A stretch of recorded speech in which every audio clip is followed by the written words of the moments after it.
Magkano nga ba ang botohan sa Billboard Philippines kung saan isa ang Sonara sa nominado? Well, narito po ang naging update. Thank you for voting who will be part of Billboard Philippines P-pop Class of 2026. Ang Sonara po ay pumapangalawa na may score na 19.94%. So, 1 point mahigit lang po ang lamang ng kalaban. Kaya naman po boto na, lalong-lalo na nga po sa mga fans, and for sure nandyan po ang 18 para sumuporta.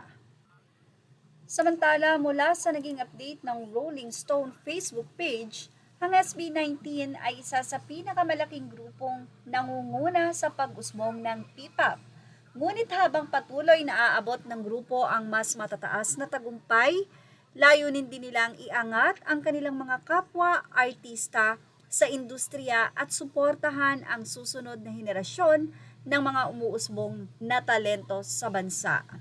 Ayon kay Pablo, leader ng SB19 at pangulo ng 1Z Entertainment, mahalagang bahagi ng kanilang papel sa P-pop ang patuloy na pagtulak sa kanilang malikhaing hangganan.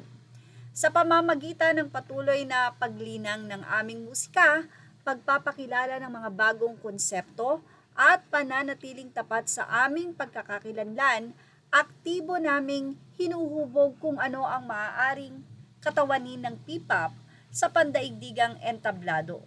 Yan ang naging say ng pinuno ng SB19.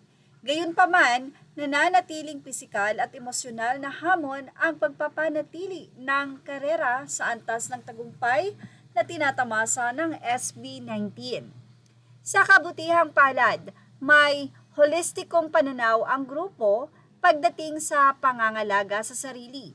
Ayon kay Ken, hanggat maaari, nagsiset kami ng mga hangganan at nagbibigay ng oras para magpahinga at muling makakonekta sa aming mga sarili sa labas ng trabaho.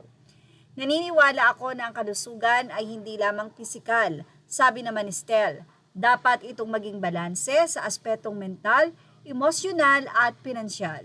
Pinapaalalahanan at hinihikayat namin ang isa't isa na manatiling malusog sa lahat ng aspeto sa pamamagitan lamang ng regular na pag-check-in sa isa't isa, dagdag pa ni Josh. Ang pakikipagtambalan ng grupo sa AIA Philippines ay nabuo mula sa kanilang mga pag-uusap tungkol sa pagpapanatili ng maayos na pamumuhay at kabutihang pangkalahatan. Noong April 2026, opisyal silang itinalagang bagong ambassadors ng kumpanya ng insurance. Ayon kay Justine, natutunan namin na upang magbigay o maibigay ang aming pinakamahusay sa musika, mga pagtatanghal at anumang inilalabas namin para sa 18 at sa komunidad, kailangan muna naming unahin ang aming sariling kapakanan at kalusugan. Abangan sa lalong madaling panahon ang buong cover story ng SB19 sa P-pop Special Issue para sa Mayo 2026 sa rollingstonephilippines.com. Espesyal na pasasalamat sa AIA Philippines. At yan ang ating Showbiz Snap update. Images are all credit to the rightful owners. Thank you for watching Showbiz Snap.